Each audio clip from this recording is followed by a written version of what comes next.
Welcome to the Small Business Surgeon Podcast, the show where we dissect the businesses of top producers, examine their growth strategies, and share with you the bare bones of their success. I am your host, Samuel Smith, and I'm glad you're here. Let's operate.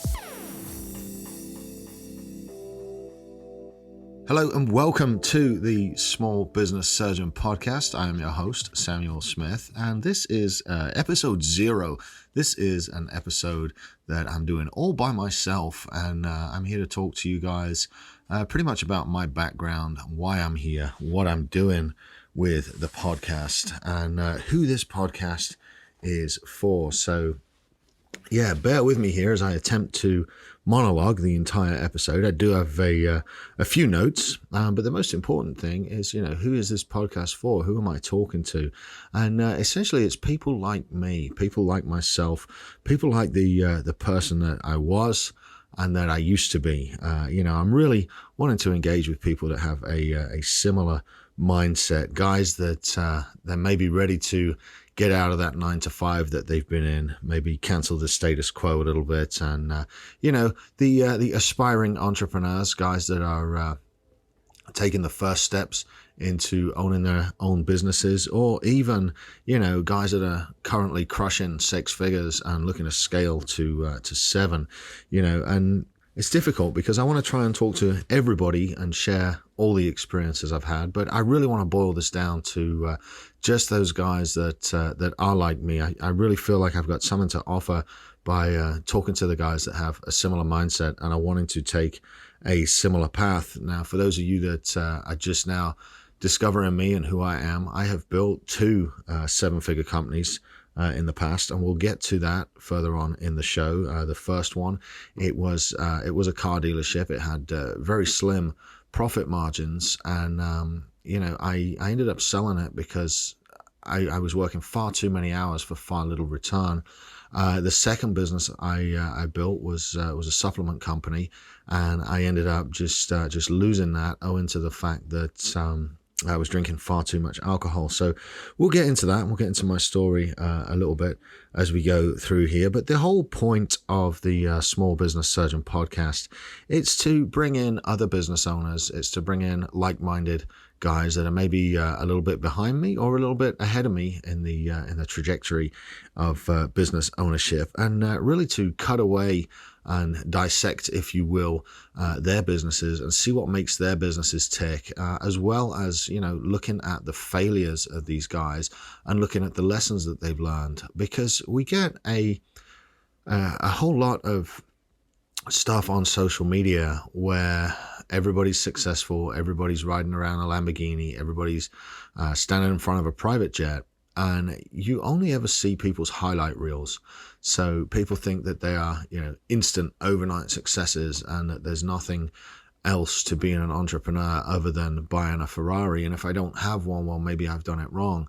And there's a lot more to being an entrepreneur than that. And what I've found through reaching out to other entrepreneurs and through coaching other guys is that, we've all gone through the same problems. We've all had the same issues in starting and running companies, whether they are huge 7 figures looking to scale to 8, or whether they're just now getting started out. Most companies have the same basic ingredients, if you will, regardless of what industry they're operating in. And, most entrepreneurs make the same mistakes. And the whole point of me doing this and me interviewing other entrepreneurs and being real and raw with you guys is letting you know that, for every victory, there's several defeats. We don't just wake up and become successful entrepreneurs. And by getting with other guys that have businesses and other guys that are doing well, and having them open up and share with you guys the failures that they've gone through and some of the trials that they've had to go through, it's really my hope that can give you guys listening a little bit of hope and validation in the fact that you are doing the exact same that we did. And hopefully you can shortcut by taking some of our lessons and taking some tidbits away from the show to help yourselves and help your businesses grow and avoid the mistakes that we made, And I've set up a Facebook page, the Small Business Surgeon. You just go to at Small Business Surgeon. The Instagram is the same, at Small Business Surgeon. And then the Facebook page also has a group attached to it called the Clinic. And in there we do discuss some of the more in-depth things. We'll post the shows and go over show notes and stuff like that for you guys. So you can be sure and kind of get some good lessons out of that stuff as well. So that's who I am. That's what the show's about. And, again, why should you listen to me? I mean, I've been doing this since 2004. You can probably tell I am not an American. I live in College Station, Texas. I've lived here for the past 20 years. And, I started my first business in 2004. So this is episode 0. So I wanted to use it just to give you a little bit of my history and a little bit of why maybe I could help you out. So I started about 12 years old on my little entrepreneur journey. I lived in a small village of about 150 people, and there was only one real way for a 12-year-old to make money. Well, two. One was babysitting, which my sisters, they cornered the market on that. So the other one was the paper route. So I would deliver newspapers every night after school, and then, I'd save the money from newspapers and I'd invest it in, well, actually, no, I wouldn't invest it. I'd go and buy records with it and sweets and candy. But I was a very entrepreneurial little 12-year-old. I always wanted to own my own business and do my own thing. But, the job opportunities offered in rural England to 12-year-olds are few and far between. And I ended up getting the milk route as well. So in the mornings before school, I'd help deliver milk. And then in the evenings, I'd deliver the newspapers. And, I got to going down to the wholesaler and buying candy and then putting it in little baggies and selling it to my friends at school. So there was always some kind of hustle. And one of the things my dad really drilled into me was, always be working. There's always work to do. There's always a job to do. There's always something that needs to be done. And he would always complain when I was a teenager that I couldn't see work. I couldn't see what needed to be done. And, I hope he's not listening, but I could see it. I just didn't want to do it.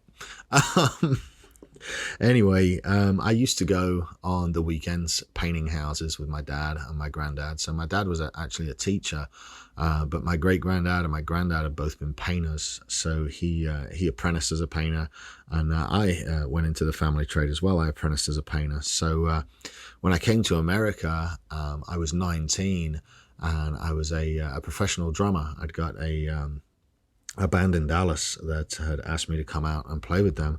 So I ended up 19 years old in a strange country. Well, what's the first thing you do? It's pick up a paintbrush. So in between touring with a band to make extra money, I went to paint houses. And, that's what really got me started out here.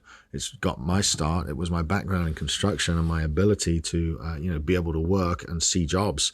I remember I'd get jobs fixing roofs for people, fixing flooring, painting houses, just anything that would go into investment money and paying the bills. And when I was 23 years old, I stumbled across, I'd wanted it forever because, I don't know if any of you remember the late night infomercials, back before Netflix. I'm showing my age now. Back before Netflix and all that good stuff. I mean, you only had a choice of channels on what to watch on TV. And late at night, you would often get infomercials for selling products. And one that I saw that always stuck out to me, it was by a chap called Carlton Sheets. And he had this no money down way of buying real estate. It was a no money down real estate course. And, I got all excited for it, and I called the phone number, and they wanted like $1,000 for this course. And, to me at that age, 23, 24 years old, whatever I was, man, you might as well have said it, we want $1 million for it, because I didn't have $1,000 spare to buy a course. But what I did have was work ethic, and I was actually in Goodwill buying clothes for painting, buying work clothes. And because, what's better than used blue jeans if you're going out to get them shredded up and covered in paint. And I saw this course for sale on the shelf at Goodwill, brand new, vacuum packed in saran wrap still. And it was $10. So that was that. I bought that. And then it took about 6 months of reading and growing the confidence, I would say, amassing the testicular fortitude, or if we're being really honest, getting the balls up to go and do this. But I bought my first house with no money down. It was $42,000. And by the time I flipped it and did all the work, I mean, I did everything on that house. Boy, like I did a lot of work on the damn thing. But by the time I flipped it and sold it, I cleared about 13 grand on it. Which to a 24-year-old that, was bouncing between jobs and teaching drum lessons and playing drums on the nights and weekends, 13 grand was, it was a heck of a lot of money, because I'm making $7 an hour, at my day job. So, 13 grand, I was hooked on that. So I ended up, getting into property sales and house flipping and, finding a hard money lender and going and, doing all my own work and stuff. Because I figured out while I was painting, it was the guys that owned the projects that were making the money. It wasn't the guys swinging the paintbrush. So that's what I did for quite a while. And towards the middle of 2005, Jesus, I'm aging myself now. But towards the middle of 2005, I picked up with a young guy that was he was one of my drum students. And he was what they call a landman, which to me at the time meant absolutely nothing. Well, a landman is somebody that goes out and does legal research into oil and gas rights for drilling companies to where they will acquire property or acquire leases. The landman will go out and run the title and figure out who owns what, and then he'll go out and negotiate the lease and all that kind of stuff. And well, I had to do title when I would buy a house, and I would look and there would be $1,000 worth of title expense. So I said to this guy, I said, hey, help me out here. I'll trade you some drum lessons for some title lessons. And so that began my career as a landman. I worked for most of 2005, taking these lessons, and I reached out. I found a place called Landman 101 in Tyler, Texas. So I drove up there for the courses. And anyway, December of 2005, I got my first full-time job in oil and gas. And the poor fella, his name was Paul Jean. And the poor fella, I must have wore him out for 6 months, just calling and following up. And I met his sister at a conference in Tyler, and she was the one that called him and told him to hire me. And he did. He said, I don't have anywhere to put you. Will you take a desk in a hallway? And for the first 3 months, I sat at a folding card table in the hallway, and everybody absolutely fucking hated me because I was this English kid, this pet project of this crew chief that knew nothing about title. And, I was so desperate to get started. I traded painting a house, like full painting a house, the whole exterior, for a laptop. And but that laptop allowed me to go to work and learn title. And I got along very, very well in oil and gas. One of the things, I never drank coffee before I started working. Excuse me, I'm drinking a lot of water. I'm on 75 hard.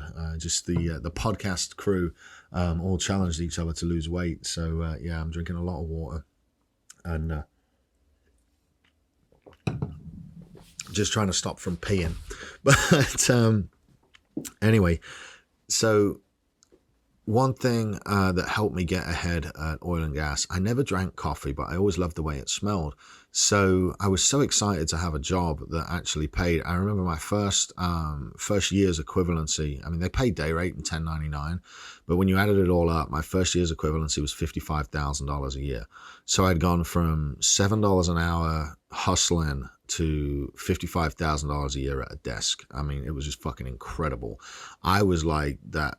You imagine you lock your puppy in the boot in the trunk of your car for like 2 hours and open the trunk of your car and then see how happy the puppy is.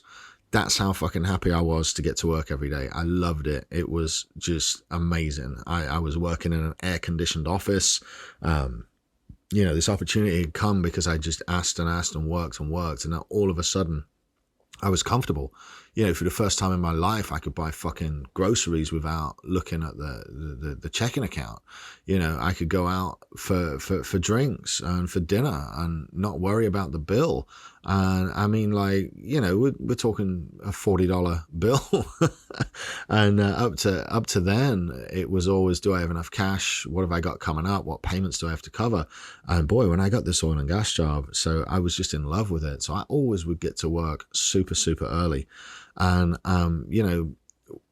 we would start work about 8:30, and I would generally get there because there was internet and my computer was there, and I could, read stuff and look stuff up and do all this stuff. So I would generally get there about 7:15 or 7:30. And because I was always there first, I thought, well, shit, I'll just make the coffee. I wonder what it tastes like. And that's when I started drinking coffee and was welcome to the world of caffeine. But I showed up early every single day and made coffee every morning. And what that led to was Paul Jean, bless him. He would come down the hallway. He'd get to work about 5 till 8 every day. And he would come down the hallway scratching his head, and he'd say, hey, have you seen Steve today? And I'd be like, no, sir, he's not been in. Well, have you seen Dave today? No, sir, he's not been in. Well, have you seen Jessica today? No, sir, she's not been in.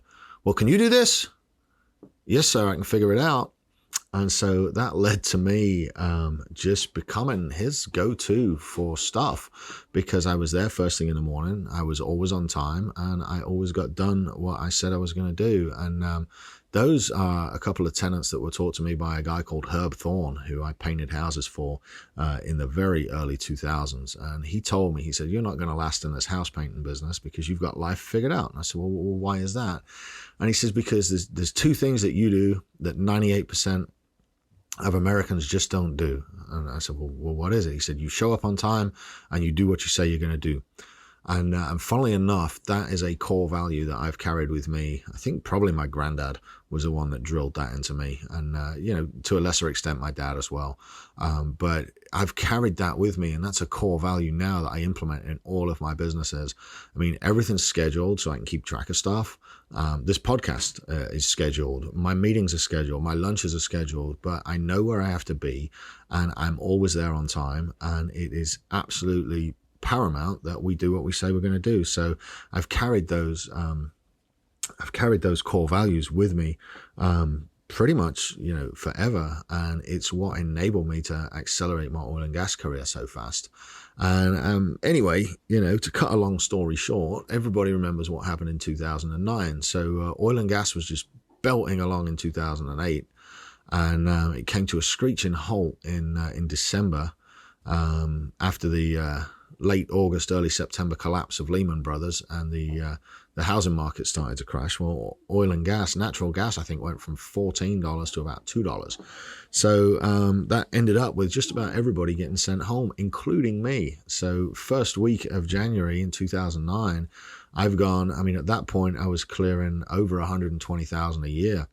And I've gone from that to zero, and I'm really I've got, 40 or 50 grand in savings, but I'm really struggling as to, damn, well, what do I do to replace my income? And I Googled, how to make money online, believe it or not, how to make money on the internet. Oh, good Lord. And, I ran across a forum called PPC Coach.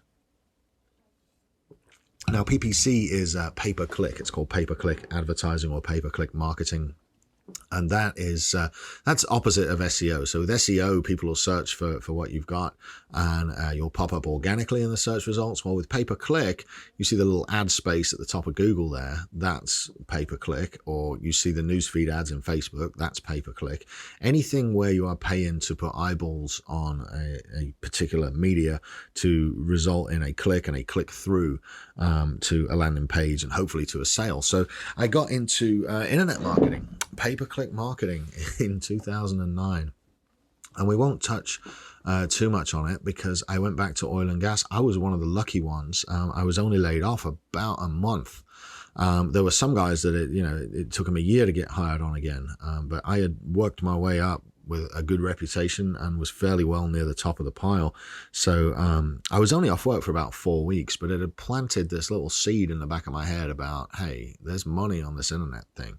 So late at night, every night, I would sit up on the computer and try and figure out how to make money online. And I started out with building landing pages and sending traffic to pages and sending traffic to websites. And I got into affiliate marketing in such a way that, I'd make $50 a day, and then I'd make $100 a day, and then I'd make $200 a day, and then I'd make $250 a day, and it would go up and up, and then it would come down and down, and then a traffic source would change or an ad would get old. So I was always fiddling with it, but I never really gave it the time of day because number one, I had a great oil and gas job that was paying very well, and number two, I decided to start flipping property again, and I bought a derelict car dealership, which I then turned into an underderelict car dealership because my buddy David Levine, he's on the Live at the Lounge podcast with me. Well, my buddy David Levine and I, back in the day, we had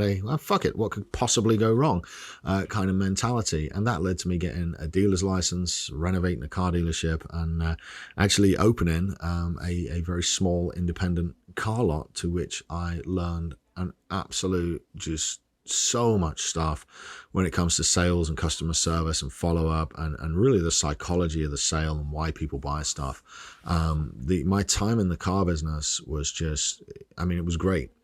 And they say that if you open a car dealership and you get out of it with your shirt still on your back, then you've done a very good job. And we didn't do too badly. Actually, the guys we sold it to were out of business within 18 months. But we didn't do too badly. The problem was my return on investment was like, by the time we paid our floor plan fees and we paid us shipping these cars back and forth, and then we took care of repos and all this other stuff, my ROI was like 4 or 5%, and it just wasn't worth the aggravation and the headache. And I kept my legal job. So there was 2 offices at the car dealership. One I used as oil and gas office, and the other one we used for selling cars. So, it was a great time, and I definitely learned a lot, but I'm glad that I sold it when I did. I'm glad that I got out of there with the shirt on my back, as opposed to most guys that try it and fail. But I carried a lot of lessons away from the car dealership into my next project, which was back to affiliate marketing. The more I was doing internet marketing, the better I was getting at it. And I ended up being selected for a mastermind up in Kansas City with a company called Revive Media that was run by Ryan Gray and Ralph Ruckman. And I made a lot of friends there, and I'm still friends with to this day, 7 years later. And they were, I don't know if you remember Flappy Bird. That was the big one that was coming out.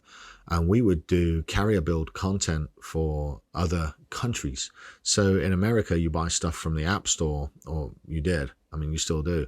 But like European countries, Africa, Russia, all over there, I think Japan as well, you would buy stuff and then you would get paid in your phone bill. You would pay for it using your phone bill. It was called carrier build content.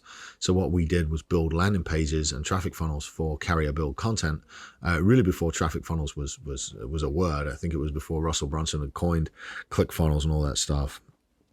So I think the most app installs that they did in a month was 43 million, and that was a WhatsApp campaign in Africa. And these guys are making $2 a pop, but times that by 43 million, and it becomes a very lucrative business. So one thing that led me to was, this is how I built my second 7-figure business, was I noticed that the advertiser side of things, the guys that owned the offers, were the ones that were really making serious money.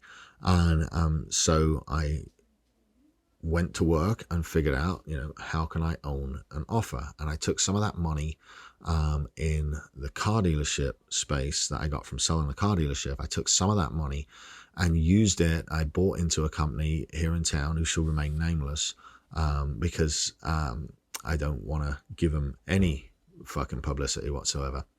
And I put a ton of money from my car dealership into an essential oil brand here in town. And I learned a lot.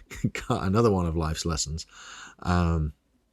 So we went through the whole thing of, creating the brand, creating the packaging, creating the formulas, and putting the marketing together and building the landing pages and setting up the affiliate traffic.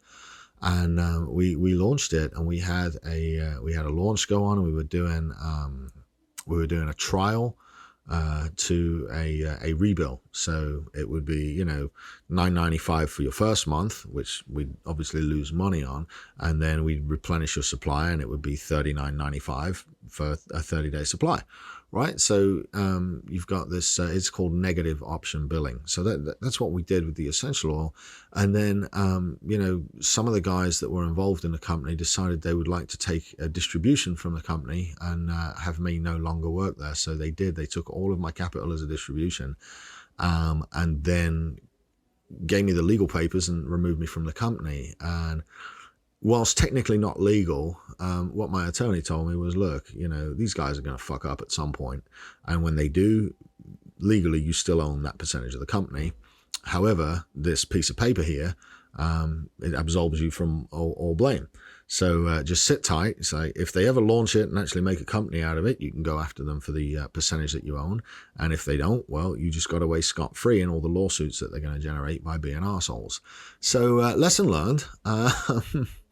I kind of walked away from that one licking my wounds, but what I'd done there was leverage the relationships that I built at Revive Media, and I had relationships with traffic networks, and then I leveraged the relationships that I got through the Essential Oil program to wholesalers and distributors and manufacturers, and luckily one guy that owned a fulfillment center, he was part of the distribution network there in Houston.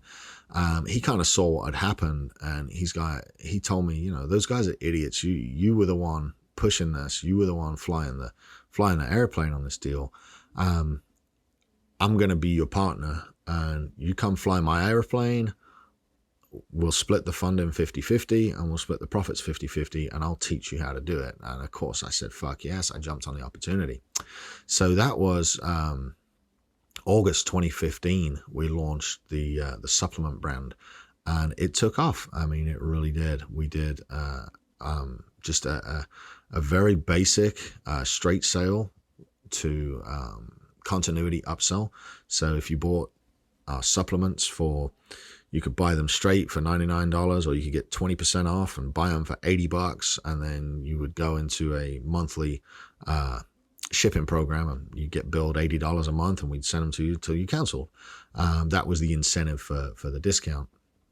And I made so much money, I thought that it would never end. And I chased bad investment after bad investment, thinking that I was going to hit another one of these. And when it went bad, obviously when you think the money's not going to end, and it's the first time you've made real money, like almost fuck you money, not quite, but almost. I mean, it was the most I'd ever made. And when you've got that level of money coming in, it's very easy to lose control over the amount of money that's going out, especially on the drinking and partying side, especially on the risky investment side, that kind of stuff. And I was generally, drunk from about 11 o'clock in the morning onwards. Terrible husband, terrible father. That and a couple of other factors led to the breakdown of my marriage. Which to this day I regret. I regret how that happened, but what has happened happened, and there we are. But I can absolutely say it was an excess of alcohol that caused those issues, and it was the excess of alcohol that caused me not to be paying attention to my company. And if I had been paying attention, I would have been fine. And if I'd been living on $100,000 a year, which I was making in oil and gas, and investing the rest of the profits, I'd have been fine. But I wasn't. I was living off the profit as it came in, and we were having the time of our lives. It was great. But that was bad for business. And what happened was a bunch of fraud traffic got pushed through the network and I didn't catch it.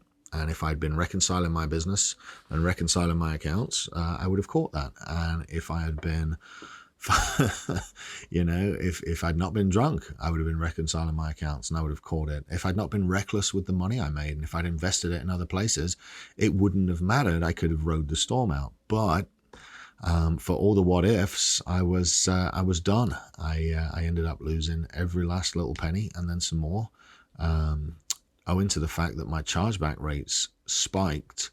We lost our ability to process credit cards, and we had 3,500 customers on auto ship every month with no way to bill for them. Half of them have been shipped product already. It was an absolute fucking unmitigated disaster. And all this happened right as my little sister was getting married in 2017.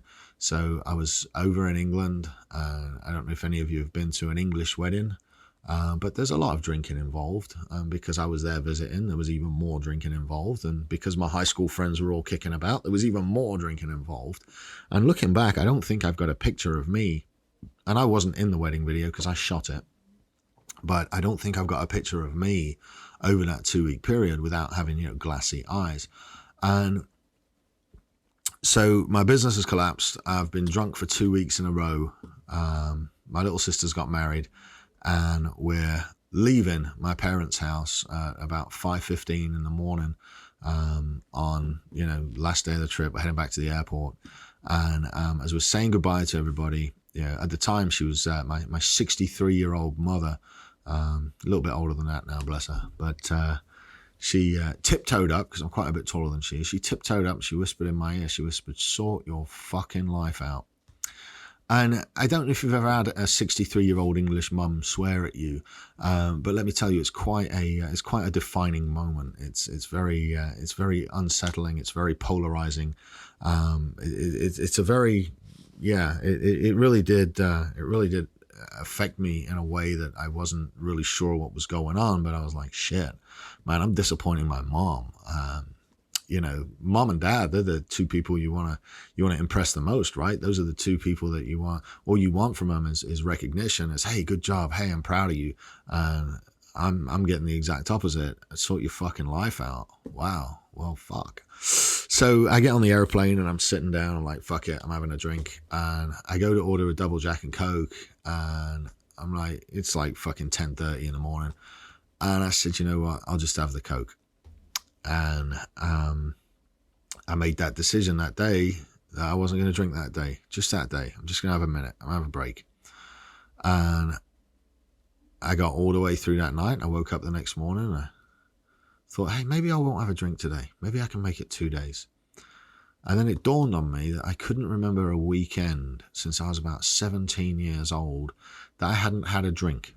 Like, not necessarily been drunk. I didn't get drunk all the time, but there was definitely, sit on the couch, crack a beer, sit on the couch, have a whiskey, go to the pub, shoot some pool, drink a couple of beers. Not getting hammered drunk, just 2 or 3 beers. There were plenty of weekends I was hammered drunk, don't get me wrong. But, there wasn't a weekend from 17 to fucking 37 that I hadn't had a drink. And that didn't sit right. So I made it another day, and I made it another day, and then the withdrawal symptoms started coming in, and that was not a pleasant experience. But that prior February, I had watched a good friend of mine, his girlfriend, and they'd been together about 10 years. I watched her slowly go downhill, and then jaundice, and then the end of life care that happened to her in his apartment. And then, I was one of the last guys to go and help pick her up and turn her and move her and make her comfortable. And, about 18 hours after that, she passed away in the chair in his apartment. And that was all from alcohol. And I think she was 46 at the time. So that had just happened as well. And he said, you know what? I'm 37 years old. Do I really want to live another 9 years and then die like this poor lady did? And the answer was absolutely fucking not. No way. But I think where I was successful in giving up alcohol was the fact that I didn't say I'm never going to drink again. I said, you know what? I'm not going to have a drink today. I'm not going to have a drink today. I'm not going to have a drink today. And ever since I quit drinking, I've had a couple of drinks I've tried it a couple of times because I'm fully in control of it now.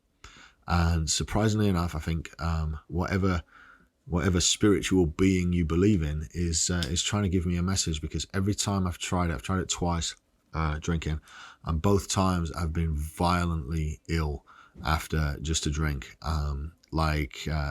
just shaking and shivering and cold sweats, and like an alcohol fever. So I've had a very adverse reaction to alcohol now. So I'm quite happily sober, and I will be sober for probably the rest of my life, probably with the exception of maybe a glass of scotch from my dad on Christmas, probably just a half glass, because I don't want another fucking allergic reaction. Anyway, got off topic there. So, I mean, it's 2017. I'm absolutely fucked. I've lost my fucking ability to print money, which is what it was. I told my buddy David, I'm like, dude, it's like I found a cheat code to life. And I really had. I was doing very, very well. And then all of a sudden that rug was pulled away and I had absolutely fucking nothing. And I was being sued for shit I didn't even have. And it definitely opened my eyes. And so I was bouncing around going, well, shit, what am I going to do? And my buddy Tex was making videos, and I liked radio control helicopters. So I bought a drone and I got a drone license. I thought, oh, fuck it, I'll make a few videos until I decide what to do. It wasn't like a career move. It was just like, it'll keep me busy. It'll keep my mind focused. I'm probably going to go back to oil and gas at this point. Fuck having a business. I'm tired of it. And through that and through knocking on doors, I got picked up by a real estate company to train their realtors in internet marketing. And I thought that was a really, really good job until I actually went and tried training realtors. And, for those of you that don't know, most real estate agents aren't as successful or wealthy as, the real estate magazines would have you believe. My statistics may be a little off, but up until last year, I think it was 87% of people that got their real estate license left the business within the first 18 months. The average real estate income before expenses was about $42,000 a year, which means that, there's not a lot of money to go around after marketing expenses and everything else. Yes, sir. My dog just liquid shit all over the floor. In here? At the house. Well, if you wait till you get home, it will be dry and easier to clean up. It will stain the carpet. All right, so what do I press when I'm done? Just hit shift space and then hit the stop record button. All right. So we're going to actually leave that bit in the podcast unedited because Kyle's dog just shat on the carpet. So Kyle, he's like Jamie at Joe Rogan's podcast. So Kyle actually has to leave. So I'm going to now be recording completely on my own. I do wish your dog all the best, Kyle. I hope he's okay. Kyle has to now go and clean up some dog poop. So anyway, realtors, licensed real estate agents don't make as much money as I thought they did. And the average realtor is the average American. There is a barrier to entry to real estate that can be passed with judicious application of study, and just about anybody that's determined enough can get a real estate license. However, you need experience in sales, in marketing, in real estate, in, oh my God, so many things to be a successful realtor. And as I was trying to teach this class, I realized very quickly that the skill set that I was being asked to transfer wasn't ready to be received by the majority of the folks in the class. And that's not a slight on any of them. It's just that I'd spent so long in the internet marketing world. I was wanting to explain tracking pixels to people that were still struggling to understand web browsers. So that didn't work out, but what did work out was me seeing a skills gap and me starting a real estate company, which I still have to this day, called Live in College Station. And, it's now the second most followed real estate company on social media here in town. And when I first built it, I went very, very aggressively after listings. And I thought, I'm going to be the digital marketer. I'm going to be the digital realtor. I'm going to be the guy that sells all the listings. And you know what? I just didn't fucking like it. I did not like it. And I realized why. I figured it out. So when you sell a house, it is a very, generally, all right, I'm going to generalize here. When you sell a house, it's normally attached to some kind of negative connotation. It's attached to, there's a couple of positive times where you got to sell a house, like for a promotion and you're moving up and other stuff. But for the most part, it's relatively negative. There's a need and a reason to sell the house. The people that are selling it want to sell it. They need to sell it badly. It could be inherited. It could be the fact that they've transferred for work and they can't pay 2 mortgages. It could be a divorce. There's a whole litany of reasons that people need to sell. But most people sell their house based on a need and not on a want. So all of that stress, it's my job as a real estate agent to take the stress away from my client, right? Well, all of that fucking stress got put on me. Well, it's been 3 weeks. Why haven't you sold the house? I'm like, well, nobody's bought it. They're like, well, are you marketing right? I'm like, well, it's been seen 14,000 times on Zillow, so I'd say yes. But, the stress there that I was expected to absorb made coming to work no fun. And one of the things I like to do is actually fucking enjoy what I do for a living. And I started to look and think, well, what was my favorite transaction this month? What was my favorite client this month? What have I enjoyed the most this month? And it was always helping buyers. I like to help sellers that have difficult problems. I like to help sellers that have probate issues and title issues and stuff that really fits my skill set. But for the most part, the joy I get is from the joy of buyers. When you buy a house, it's generally a joyous occasion. It's a decision. It's a new start. It's a level up. It's a new chapter. It's, I've got a new job. I'm buying a house. I'm finally able to afford a mortgage and not rent. I mean, the joy you get from working with first-time home buyers, it's just incredible. So I like to work on the buyer side of the equation now. So what I do is I've tailored my entire real estate company to attract buyers and not so much sellers. Now I do sell still. If a friend calls me, somebody I know calls me and says I need to sell my house, absolutely, hands down, I'm right there. But I don't solicit properties for sale anymore. I think I've got 4 right now, but they come to me organically. I don't look for houses to sell because that's not what I'm doing. I solicit buyer clients. I enjoy working with buyers. It's much more fun, the anticipation of shopping for houses and all that stuff. So that led me to looking at what do I get joy out of, right? And realistically, I get joy from sharing knowledge and from helping people solve problems. And that's what led to the Small Business Surgeon. Okay, so back in December of last year, I was lucky enough to be in a coaching room with some very high-level coaches up at Apex in Dallas. And a lady up there, Jessica Stroud, she's one of the most referred insurance agents in her market. I think she had over 700 referrals last year with very little advertising, mainly marketing, but very little advertising. And all word of mouth referrals. And I got to ask her, I said, well, how do you do it? And she said, serve the community, build a group and serve the community. So I decided to, well, what can I do? What am I good at? What do I have the ability to serve a community with? And the answer was knowledge. The answer is education, because, no, I don't have a private jet or a Lamborghini, but I have built legitimately 2 7-figure companies, and I'm sitting on Living College Station and the Texas Media Foundry, which both have the potential to be 7-figure companies within the next couple of years. So the reason I built the local group was I can reach out to small business owners and entrepreneurs and help them shortcut the lessons that I waded through head first. There's no way around these lessons. You got to go through them. But boy, if I could help these guys work their way through the lessons that I made without it costing them the same mistakes that it cost me, well, hey, that's what I'll do. So I set up a group. It's called BCS Business Owners and Entrepreneurs. And within the first month, it had over 500 people join. And I started working with these guys and talking to them. And that's where I came up with the idea for this podcast. It's relatively new as of January this year. I have been podcasting for about 3 years. We've got a secondary podcast called Live at the Lounge, which is just about cigars and smoking and 3 or 4 guys sitting in a room shooting the shit.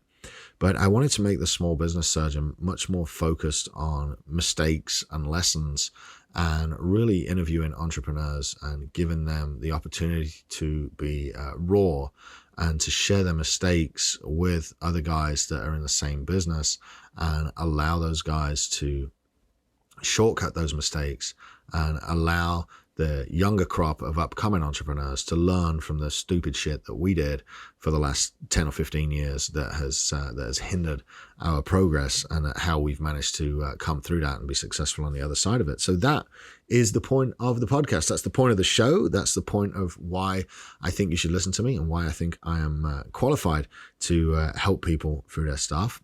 I have set up a very small coaching company to where I have just a few clients now from the local area that I do coach on a monthly basis. We do check-ins, and I've got an entire system that I've been building for them. So that's very positive. I enjoy helping people, and we've got the podcast. So you can find us on Instagram at Small Business Surgeon. You can find us on Facebook at Small Business Surgeon. Go like the page, like the show. Obviously, we're on iTunes, Spotify, anywhere else you can get podcasts as well. I think we're propagated amongst all the mainstream podcast networks. Just look for us as the Small Business Surgeon. And yeah, so that just about wraps up this amazing monologue. I kind of wish I'd had a few more questions I could have answered instead of just rambling on. But here soon, starting in the next week or so, we're going to be dropping episodes with local business owners, and I will be interviewing them and finding out just exactly what it is that makes their businesses tick, and what has made them successful, and what failures that they have managed to overcome. So I hope you join us. From the bottom of my heart, I am looking forward to getting to know you guys, and to broadcasting, and to bringing you guys some extremely good, high quality content with some wonderful, well-known entrepreneurs.